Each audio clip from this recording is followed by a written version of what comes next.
যে ব্যক্তি বলেছে মেরি ক্রিসমাস 25শে ডিসেম্বরে, সে ওই দিন স্বীকার করে নিয়েছে যে 25শে ডিসেম্বর আল্লাহ পাক ঈসা আলাইহিস সালামকে জন্ম দিয়েছেন। নাউজুবিল্লাহ। কথা বলে বুঝতে পারছেন না? যখনই আপনি এটা পালন করেছেন, তার মানে ওই দিন আপনি স্বীকার করেছেন যে ওই দিন আল্লাহ পাক ঈসা ইবনে মারইয়াম, আল্লাহর পুত্র, নাউজুবিল্লাহ, তাকে তিনি জন্ম দিয়েছেন। এটা স্বীকার করেছেন আপনি, করছেন না?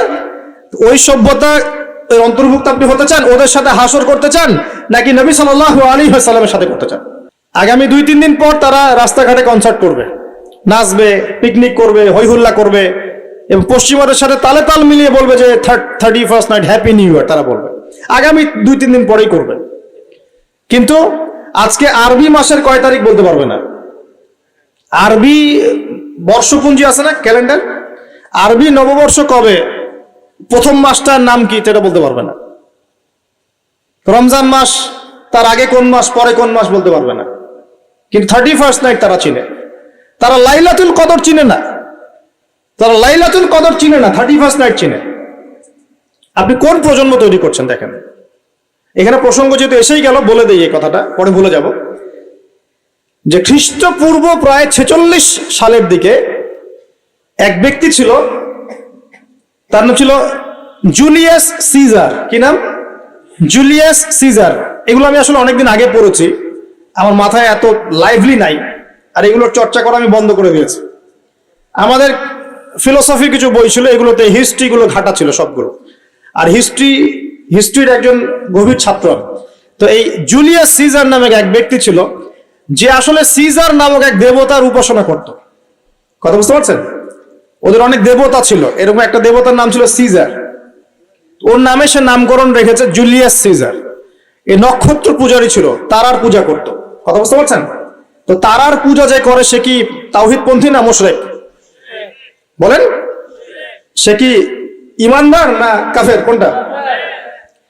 এখন সে একটা ক্যালেন্ডার ফর্ম করেছিল, এর নাম হলো এই গ্রেগরিয়ান ক্যালেন্ডার বলে। তো এখানে প্রথম বর্ষ যেটা, এই প্রথম বর্ষতে উৎসব পালন করা শুরু করেছে এই জুলিয়াস সিজার নামক এই ব্যক্তি প্রথম, এবং সে সমাজ এটা চালু করে দিয়েছিল। এরপরে আরো পরে প্রায় খ্রিস্টের জন্মের 800 বছরের দিকে পারস্যের এক সম্রাট ছিল, তার নাম ছিল মনে হয় জামশিদ। জামশিদ। তো এই ব্যক্তি একজন সম্রাট ছিলেন। তো সে আবার এরকম বর্ষ বরণের জন্য একটা মানে উৎসবের আয়োজন করে, তার নাম দিয়েছিল নওরোজ। কি নাম দিয়েছে? নওরোজ, মানে বর্ষ বরণ উৎসব। এভাবে এই পারস্য উপমহাদেশে পুরো জায়গাটায় এই নববর্ষ পালনের সংস্কৃতি চলে আসে।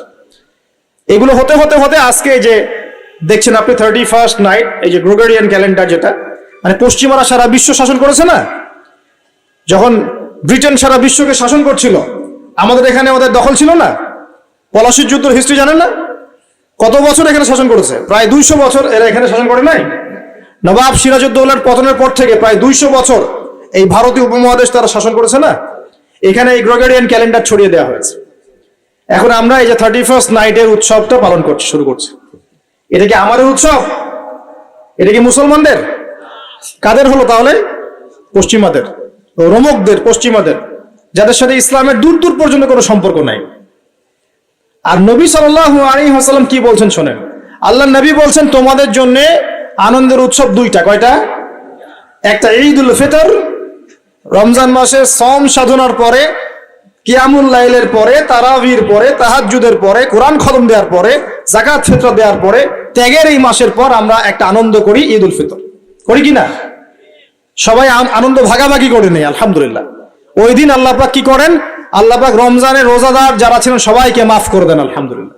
মুক্তি পাই আমরা, নাজাত পেয়ে যাই। উৎসব এটা আমাদের, আনন্দ, খুশি আমাদের। আরেকটা হচ্ছে ঈদুল আজহা, যখন ওই যে ইসমাইল আলাইহিস সালামকে যে কুরবানি করার মহান স্মৃতি, সেই স্মৃতিকে স্মরণ করে আমরা ইব্রাহিমী চেতনায় আবার কি করি? ঈদুল আজহার এই পশু কুরবানির মধ্য দিয়ে নিজের পশুত্বকে কুরবানি দেই, আল্লাহর সামনে আমরা আত্মসমর্পণ করি। করি কিনা? এই দুইটা হচ্ছে আমাদের উৎসব। এগুলো বাদ দিয়ে নবীজি বলছেন, মান তাশাব্বাহা বিকওমিন ফাহুয়া মিনহুম। কেউ যদি তোমাদের মধ্যে অন্য কোন জাতির সাদৃশ্য অবলম্বন করে, যে যে জাতির সাদৃশ্য অবলম্বন করবে সে তাদের অন্তর্ভুক্ত হয়ে যাবে। নাউযুবিল্লাহ। আমরা কি চাই উম্মতে মুহাম্মাদের অন্তর্ভুক্ত হতে, না ওই পশ্চিমাদের অন্তর্ভুক্ত হতে? পশ্চিমা কারা? যাদের মধ্যে ছেলে ছেলে বিয়ে করা জায়েজ। খুশি হয়েছেন? পশ্চিমা কারা? যাদের মধ্যে ছেলে ছেলে বিয়ে জায়েজ, মেয়ে মেয়ে বিয়ে জায়েজ, পর্নোগ্রাফি সবাই করতে পারে, দেখতেও পারে, মদ পান করা জায়েজ, পরকালের কোনো কনসেপ্ট নাই ওদের, লা ইলাহা ইল্লাল্লাহ কোনো কালিমা নাই, মুহাম্মদ রাসূলুল্লাহ তারা বিশ্বাস করে না। এমনকি তারা বলছে, কয়দিন আগে বললো মেরি ক্রিসমাস, বলেছে না? যে ব্যক্তি বলেছে মেরি ক্রিসমাস 25শে ডিসেম্বরে, সে ওই দিন স্বীকার করে নিয়েছে যে 25শে ডিসেম্বর আল্লাহ পাক ঈসা আলাইহিস সালামকে জন্ম দিয়েছেন। নাউযুবিল্লাহ। কথা বলে বুঝতে পারছেন না? যখনই আপনি এটা পালন করেছেন, তার মানে ওই দিন আপনি স্বীকার করেছেন যে ওই দিন আল্লাহ পাক ঈসা ইবনে মারইয়াম, আল্লাহর পুত্র, নাউযুবিল্লাহ, তাকে তিনি জন্ম দিয়েছেন। এটা স্বীকার করেছেন আপনি, করছেন না? ওই সভ্যতা অন্তর্ভুক্ত আপনি হতে চান? ওদের সাথে হাসর করতে চান, নাকি নবী সাল্লাল্লাহু আলাইহি ওয়াসাল্লামের সাথে করতে চান? বলেন। এটা আপনাকে বেছে নিতেই হবে। আপনি মুসলমান হয়ে এটা করতে পারবেন না। ইসলাম এই নামকা ওয়াস্তে পালন করতে পারবেন না। পালন করলে পরিপূর্ণ পালন করতে হবে। উদখুলু ফিস সিলমি কাফা। তোমরা পরিপূর্ণ রূপে দিনে প্রবেশ করো। তোমরা পরিপূর্ণ রূপে দিনে প্রবেশ করো। নামাজও পড়বো, সুদও খাবো, এদিকে যাকাত দিব, আবার এদিকে আমি ঘুষও নিব, এদিকে আমি হজ উমরাও করব, আবার এইসব পশ্চিমা সংস্কৃতি ধারণ করব, মাদক খাবো, সুদ খাবো, জেনা করব, ফ্রি মিক্সিং করব। এইসব মানে হযবরল ইসলাম পালন করে এই যুগে চলবে না। পরিপূর্ণ ইসলাম পালন করতে হবে। আল্লাহ পাক তৌফিক দান করুন। পরিপূর্ণ ইসলাম পালন করতে গেলে কি আমরা এই উৎসব পালন করতে পারবো? এক নাম্বার দেখালাম যেটা ওই জুলিয়াস সিজারের চালু করা এটা পদ্ধতি, নওরোজ যেটা ওই জামশিদের চালু করা পদ্ধতি। আর আমরা মুসলমান হয়ে কিভাবে আমরা অগ্নি পূজারীদের, পশ্চিমাদের এবং ইহুদি নাসারাদের সংস্কৃতি কেমন করে ফলো করতে পারি? আমার কি সম্ভব? আর নবী যখন বলে দিচ্ছেন, মান তাশাব্বাহা বিকওমিন ফাহুয়া মিনহুম, যে যে জাতির সাদৃশ্য অবলম্বন করবে সে তাদের অন্তর্ভুক্ত হয়ে যাবে, তাদের সাথে হাসর হবে। আমি কি তাদের সাথে হাসর চাই, নাকি নবীর সাথে হাসর চাই? এবার আল্লাহ পাক কি বলছেন সেটাও শুনে নেন, তারপরে সামনে যাই। খুব গৌর করে শোনেন।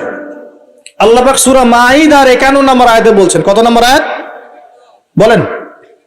কোন সূরা? সূরা মাঈদার কত নম্বর আয়াত? আয়াতটা ভালো করে হজম করেন। আল্লাহ পাক বলছেন, ইয়া আইয়ুহাল্লাযীনা আমানু, হে মুমিনগণ। মুমিন কারা? আমরা মুমিন না? আমরা আল্লাহ বিশ্বাস করি না? ফেরেশতায় বিশ্বাস করি না? আসমানি কিতাবে বিশ্বাস করি না? নবী রাসূলে বিশ্বাস করি কিনা? আমরা পরকালে বিশ্বাস করি? আমরা কি ভাগ্যের ভালো মন্দ বিশ্বাস করি? আলহামদুলিল্লাহ, আমরা মুমিন ইনশাআল্লাহ। বলেন আলহামদুলিল্লাহ। এই মুমিনদেরকে আল্লাহ পাক বলছেন, ইয়া আইয়ুহাল্লাযীনা আমানু, হে মুমিনগণ, লা তাত্তাখিযুল ইয়াহুদা ওয়ান নাসারা আউলিয়া, তোমরা ইহুদ এবং নাসারাদেরকে বন্ধু রূপে গ্রহণ করো না। বা'দুহুম আউলিয়াউ বা'দ, তারা একে অপরের বন্ধু। ওয়া মান ইয়াতাওয়াল্লাহুম মিনকুম ফাইন্নাহু মিনহুম, তোমাদের মধ্যে কেউ যদি ওদের দিকে মুখ ফিরায়, সে আমাদের অন্তর্ভুক্ত না, তাদের অন্তর্ভুক্ত। ইন্নাল্লাহা লা ইয়াহদিল কওমাজ জালিমিন, আর আল্লাহ পাক এই জালেমদেরকে কখনো হেদায়েত করবেন না।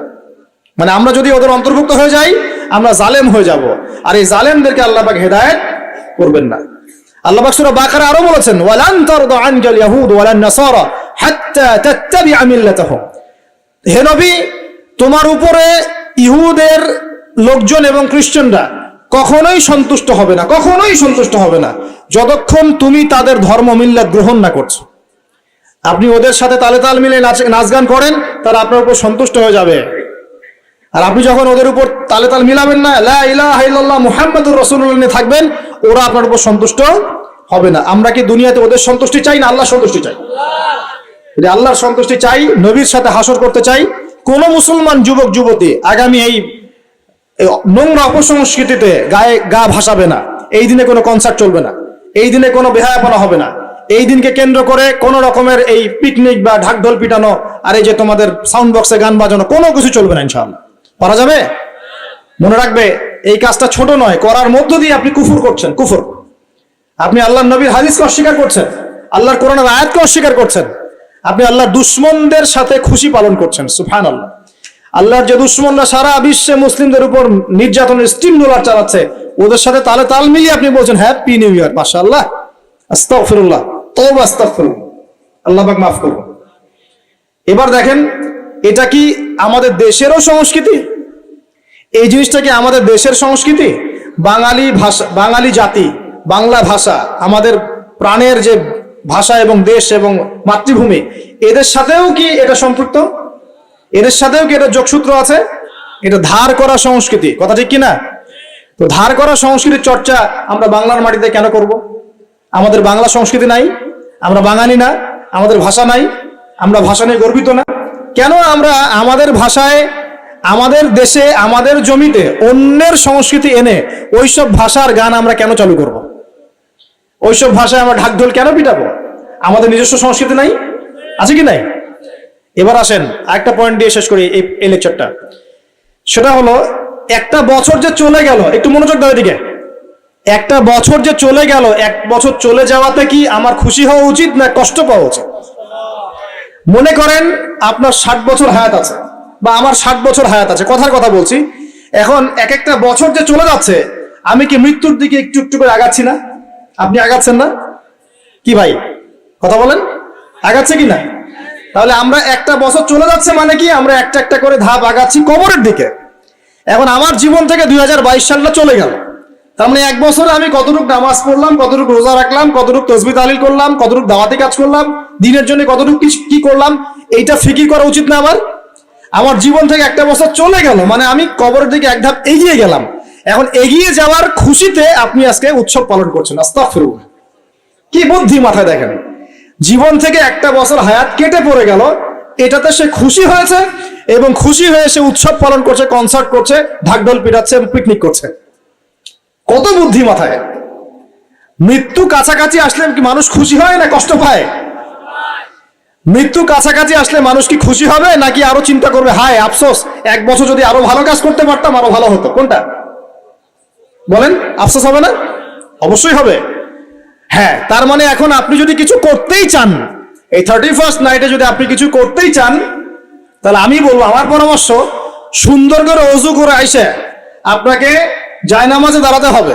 দাঁড়ায় 2 রাকাত নামাজ পড়ে চিন্তা করবেন, আল্লাহ এক বছর যে চলে গেল, আমি এই গত বছরে কি করলাম, দিনের জন্য কি করলাম, দুনিয়ার জন্য কি করলাম, পরিবারের জন্য কি করলাম, কতটুকু জ্ঞান অর্জন করলাম, কয়টা কোরআনের আয়াত শিখেছি এক বছরে, কয়টা হাদিস শিখলাম, কয় ওয়াক্ত নামাজ ঠিক মতো পড়লাম, রমজানের সওম রেখেছিলাম কিনা, দান সদকা করেছিলাম কিনা, সৎ কাজে আদেশ করেছিলাম কিনা, অসৎ কাজে নিষেধ করেছিলাম কিনা, এই ফিকির করতে পারেন আপনি বসে বসে। যদি করতেই হয় কিছু, তাহলে এটা করতে হবে। অন্য কিছু করার সুযোগ আছে? উচিত হবে? একই তো আমাদের দেশের সাথে এই সংস্কৃতি কোনো সম্পর্ক নাই, এটা দেশদ্রোহিতাও হচ্ছে, আবার ইসলামের সাথে দূর দূরত্ব কোনো সম্পর্ক নাই, ইসলামের সাথে দ্রোহিতা করা হচ্ছে। তাহলে বলেন, আমরা যদি আল্লাহ এবং তার রাসূলের সন্তুষ্টি চাই, তাহলে আমরা কি আল্লাহ এবং তার রাসূলের শত্রুদের সংস্কৃতি গ্রহণ করতে পারি? আল্লাহ পাক আমাদের সবাইকে বোঝার তৌফিক দান করুন। প্রিয় ভাইরা, যারা এই লেকচার শুনবেন, অনলাইনেও চলে যাবে ইনশাআল্লাহ, যাদের কানে এই লেকচার যাবে, যদি কিছু করতেই হয়, জায়নামাজে দাঁড়িয়ে, ওযু করে জায়নামাজে দাঁড়িয়ে 2 রাকাত নফল নামাজ পড়ে তওবা করতে পারেন আল্লাহর কাছে, আল্লাহ এক বছর চলে গেল, কি করতে পারলাম জানি না, আল্লাহ আমাকে পরের বছরটা আরো ভালো করে দিনের জন্য কাজ করার তৌফিক দান করুন। এইটুকু করা যাবে না? যদি করতে চান এতটুকু করেন, এর বাইরে কিছু করতে চান না। আল্লাহ পাক বোঝার তৌফিক দান করুন, আমিন। প্রিয় ভাইরা, এখন সামনে আসি যে আল্লাহর নবী এই পুরো জাহিলিয়াত পরিবর্তন করেছেন কোরআন সুন্নাহ দিয়ে, ঠিক আছে কথা? কোরআন সুন্নাহর মধ্যে কাজগুলো কি ছিল আমি কয়েকটা বলেছিলাম। 1, কোরআন তেলাওয়াত করা শিখেছে সবাই। 2, কোরআনের অর্থ বুঝেছেন সবাই। 3, কোরআনের সমস্ত আদেশ নিষেধ তারা মেনে চলেছেন, চলেন নাই? আমাদের উচিত হবে কোরআনের সমস্ত আদেশ এবং নিষেধগুলোকে মেনে চলা। আল্লাহ পাক আমাদের সবাইকে তৌফিক এনায়েত করুন। এরপর তারা কি করেছেন? কোরআন এবং হাদিসের দাওয়াতটা মানুষের কাছে পৌঁছে দিয়েছেন, দেন নাই? তাহলে আমাদের কি নিজে নিজে দিন পালন করলেই হবে না আমার পরিবারেও করাতে হবে? আমি নিজে পালন করছি, পরিবার পালন করছে, মাশাআল্লাহ। এখন আমার দায়িত্ব না সমাজের মধ্যে প্রচার করা? দায়িত্ব কি না? আরো কি কোন নবী আসবেন? তার নবীর উত্তরসূরি কারা এখন? ওলামায়ে কেরাম। ওলামায়ে কেরামদের শুধু একার দায়িত্ব ইসলাম প্রচার করার, নাকি আমাদেরও দায়িত্ব আছে? আমরা ইখতিলাফি মাসআলাগুলোকে নিয়ে পড়ে থাকবো না, জটিল ফিকহি বিষয়গুলো সেটা আপনি আমি ফতোয়া দিতে পারবো না, এটা মুফতি সাহেবরা করবে। কিন্তু কমন জিনিসগুলোর দাওয়াত আমরা সবাই দিতে পারি কিনা?